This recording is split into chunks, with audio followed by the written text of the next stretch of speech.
और इस वक्त की लाइव तस्वीरें आपको दिखा रहे हैं भारतीय जनता पार्टी के मुख्य कार्यालय से, यानी भारतीय जनता पार्टी के हेडक्वार्टर से, जहां पर आप देख सकते हैं कि आज लोहड़ी का त्योहार बड़े ही धूमधाम से यहां पर मनाया गया है। रही बात तस्वीरों की, अभी भी आपको हम यहां से तस्वीरें दिखाने की कोशिश कर रहे हैं। तमाम भारतीय जनता पार्टी के सभी लीडर्स यहां पर मौजूद हैं और सबके द्वारा ये लोहड़ी का त्योहार जो है वो बड़ी ही धूमधाम से मनाया गया है। सभी आप देख सकते हैं महिलाएं भी यहाँ पर मौजूद हैं। रही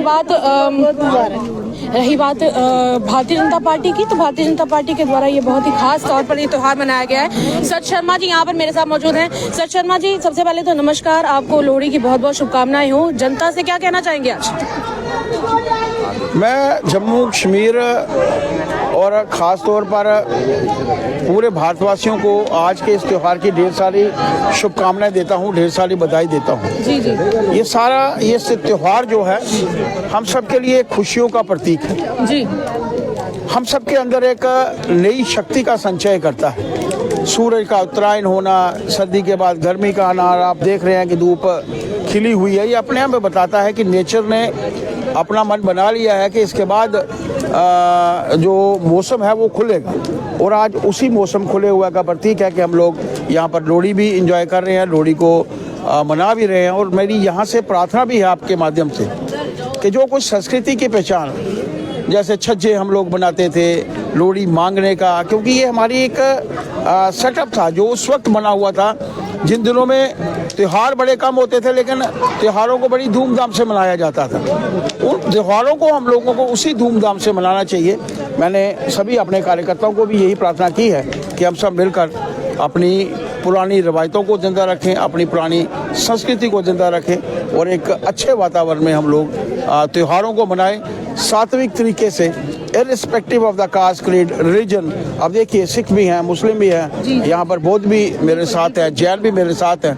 इन सब के साथ मिलकर मैं ये त्योहार मना रहा हूँ। इसी के साथ रही बात, आपने संस्कृति की बात की है, एक बड़ा इल्जाम लगाया गया है भारतीय जनता पार्टी के ऊपर, सटीक निशाना लगाया है, और किसी ने नहीं बल्कि कैबिनेट मिनिस्टर ने। उन्होंने साफ तौर पे कहा है कि जम्मू कश्मीर कभी डोगरों का था ही नहीं। तो उनको आप मतलब क्या कहना चाहेंगे? और उन्होंने यहाँ तक कह डाला कि भारतीय जनता पार्टी पता नहीं किस तरह के सपने देख रही है। कोई पुरानी मंडी में बैठा हुआ है और वहाँ से बैठकर, कनक मंडी में बैठकर ये सपने देख रहे हैं कि वो पूरे राज्य को चला सकते हैं। उस पर क्या कहेंगे? देखिए, जो भारत में रहता है वो भारतीय है, जो जम्मू कश्मीर में रहता है वो दो खित्तों में है। हम लोग, जो कश्मीर में रहता है वो कश्मीरी है और जो जम्मू में रहता है वो डोगरा है। वो चाहे मेरी धर्मपत्नी की तरह पंजाबी बोलता है लेकिन तब भी वो डोगरा है। मैं डोगरा हूँ तो मैं डोगरा हूँ। जो जम्मू में रहता है वो डोगरा है। हर भारतीय, मैंने कहा जो भारतवर्ष में रहता है वो भारतीय है। उसका धर्म क्या है, उसकी जात क्या है, उसकी पात क्या है, वो मायने नहीं रखती। ऐसे लोग जो इतिहास को, जिन्होंने कभी ज़िंदगी में पढ़ा नहीं, उनसे आप अच्छे इतिहास की तवक्को नहीं कर सकते। इन्हीं लोगों के कारण हमारा इतिहास आज 1000 वर्ष हम लोग सोमनाथ मंदिर के ध्वस्त होने के भी जो देख रहे हैं। 1000 वर्ष पूर्व 1026 में सोमनाथ का मंदिर गिराया गया था। वो हमारी संस्कृति को खत्म करने के लिए था। अब कौन हमारी संस्कृति को खत्म करेगा? ऐसे ही लोग जो यहाँ पर रहते हैं, भारतवर्ष का खाते हैं, सरकार का खाते हैं, सरकार में है, वही तो संस्कृति खराब करने की कोशिश करेंगे। उस वक्त हमारी संस्कृति खराब नहीं हुई जब हमलावर हमारे ऊपर हावी थे। आज तो भारतीय जनता पार्टी की सरकार है, नरेंद्र भाई मोदी जी का नेतृत्व है। इनके कहने से कोई मायने नहीं रखता। ये डोगरों का शहर है, डोगरों का शहर था, रहेगा। चाहे कोई बाहर से आता है, जम्मू कश्मीर का अगर उसके पास डोमिसाइल है, पुराना स्टेट सब्जेक्ट है, तो वो डोगरा है, कश्मीर का है तो वो कश्मीरी है। इन लोगों के कहने से किंचित मात्र फर्क नहीं पड़ता। नेशनल लॉ यूनिवर्सिटी को लेकर भी अभी काफी बवाल चल रहा है और जम्मू के लोग, काफी सारे खास करके लॉ स्टूडेंट्स कह रहे हैं कि इसे जम्मू के संभाग में बनाया जाना चाहिए। तो आप उस पर क्या कहेंगे? देखिए, बड़े ऐसे प्रदेश हैं जहाँ पर NLU हाई कोर्ट्स के बिल्कुल साथ बनी है। कर्नाटका है, तेलंगाना है, महाराष्ट्र है, दिल्ली है।